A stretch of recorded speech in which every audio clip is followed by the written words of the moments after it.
निळ्या आकाशाखाली एका उंच झाडाच्या फांदीवर लहानसं पाखरू बसलेलं होतं. त्याचं नाव चिंकी ते असून उडायला शिकलेलं नव्हतं. त्याचे भाऊ बहीण आनंदाने झाडाच्या एका फांदीवरून दुसऱ्या फांदीवर झेप घेत होते. पण चिंकीला मात्र भीती वाटत होती. आई, मला वाटतं मी कधीच उडू शकणार नाही, चिंकीने निराश होऊन आईला सांगितलं. आईने हसत त्याच्या डोक्यावर प्रेमाने हात फिरवला आणि म्हणाली, बाळा, प्रत्येक पाखराला उडायला सुरुवातीला भीती वाटते, पण जरा विचार कर, जर प्रयत्नच केला नाही तर तुला कसं कळेल की उडू शकणार की नाही. चिंकीने खाली पाहिले. झाड खूप उंच होतं आणि खाली गवतही होतं, पण तरीही उडी मारण्याची कल्पना त्याला धडकी भरवत होती. आई पुढे म्हणाली, माझं एक छोट्याशा उडीतून सुरुवात कर. आधी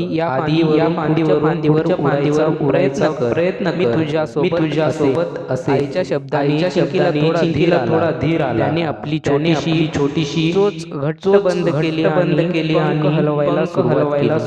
आता उडी मार, आईने प्रेमाने म्हटले. चिंकीने डोळे मिटून आणि फांदीवरून उडी घेतली. क्षणभर त्याला वाटलं की आता खाली पडणार आहे. पण त्याने पंख फडफडवले आणि समोरच्या फांदीवरून जाऊन बसला. अरे वा, मी उडालो. आनंदाने ओरडला. त्याच्या भावंडांनी टाळ्या वाजवल्या आणि आईच्या अभिमानातील अभिमान तर काहीच नाही. पुढे जायचं आहे. आता चिंकी अधिक आत्मविश्वासाने मोठा झेप. काही वेळातच त्यांनी संपूर्ण झाडाभोवती एक फेरी त्याला मारली.